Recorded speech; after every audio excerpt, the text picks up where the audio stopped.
In 2009, Demon's Souls was released on the PS3, and with it came the genre known as Souls-like.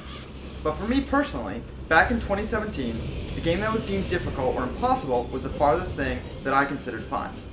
I was a pretty avid gamer, and the amount of games I had in my backlog meant that I didn't want to start something that was extremely difficult and was going to take me a long period of time. Now, I wasn't bad at games, I didn't play it on easy mode, but really, all I wanted to do was get to the games as fast as possible. But dying over and over again was not something that I considered fun.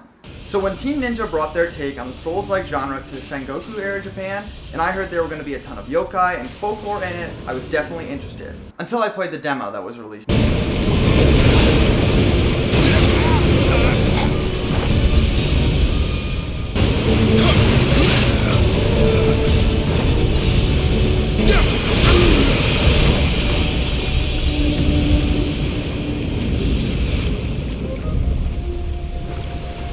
My knowledge of Dark Souls was pretty much non-existent at this point, and my brother had to point out that Nioh was going to be a lot like Dark Souls, which meant it wouldn't come with any difficulty settings, and after trying it out for myself and dying about 100 times, I decided it wasn't for me. So when Nioh finally released in February of 2017, it was no longer on my radar. But by May of 2017, I had started getting interested again. I mean, I loved learning about yokai and samurai. Was I really going to let a little difficulty get in the way of being able to finally fight these fantastical creatures in a badass samurai game? I finally got in the game, and after a few months, not only had I been able to start the game and get past the first couple bosses, I had actually completed the game and started the DLC. After that, my view of difficulty in games would forever be changed. So, 5 years later, here I am, looking back at the game that changed it all for me. My favorite game of all time, Nioh.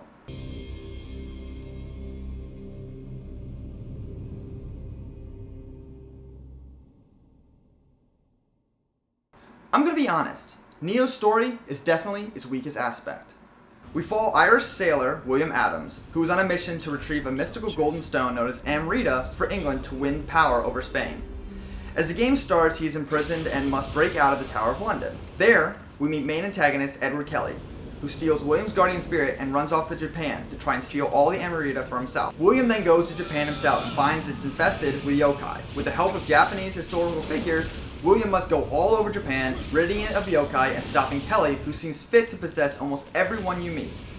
The story itself isn't that awful, but it tends to throw a lot of characters at you and doesn't really explain who they are and what their purpose is. By the time I finished the game, I felt the story was just a little bit forgettable compared to the amazing combat and awesome skills and weapons that you can get throughout your journey.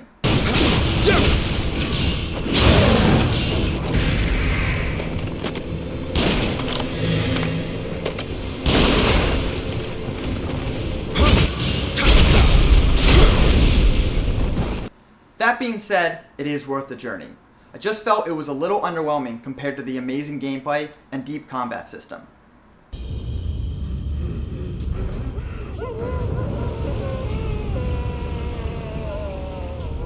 In the beginning of this review, I started off talking about Demon's Souls and Dark Souls. And while it's usually a cop-out to compare any hard game to Dark Souls, Nioh does share a few gameplay elements from its predecessor. In the Dark Souls games, you collect currency known as souls. Every enemy you defeat gives you a set amount of souls that can help upgrade your character or weapons to make every run a little bit easier. In Nioh, souls are known as Amrita, which actually ties nicely to the story as that's what William is in Japan looking for. And upon death, you will lose any Amrita not used, and you will have one try to run back to your place of death and collect it. Now, if you die at any point back to your grave, you'll lose all the Amrita you had collected. What's interesting about Nioh is the Guardian Spirit, a kind of god mode that when built up you can activate, call your Guardian Spirit, and for a small period of time you will be invulnerable and have increased attack. When you die, that Guardian Spirit will be lost, along with the Amrita, taking away any buff or skill that is tied to it until it's picked up. The last big part I want to talk about is stances and the key pulse. High stance has slower attacks but deals the most damage, as low stances tend to be faster attacks but do less than mid and high. The mid stance is kind of a jack of all trades, and for beginning players, it could most likely get you through most combat encounters, with it being a nice balance between the other two. Depending on what type of enemy you're fighting, the change to the low stance could help with enemies that are lower to the ground. As for the change to high stance, could be true for enemies that are higher up.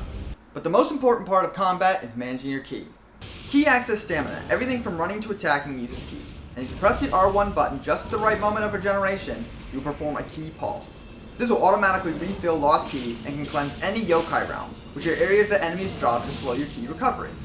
Mastering the key pulse is essential to moving forward and defeating the hardest bosses this game can throw at you. Along with a deep combat system is a looter mechanic that rewards farming for better gear and eventually making a build that complements your playstyle.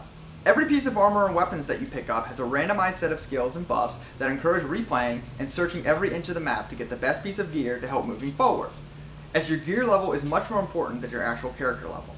One could argue that it can be overwhelming with the amount of gear you have to go through. While I don't deny the fact that it can be more streamlined, the core gameplay is fun, I always welcome replay value and the urge to try and find that one perfect piece of gear. So, what did I think of Nioh? After 5 years, the game is still fun as ever. Now, it has difficulty, it does have a story that may be a little underwhelming, but it's definitely worth the journey and definitely worth giving it a shot. If you're on the fence about difficult games like I was, I'd say give it a shot and see what can happen. Thanks for watching this review, and if you liked it, stick around, there's going to be a lot more.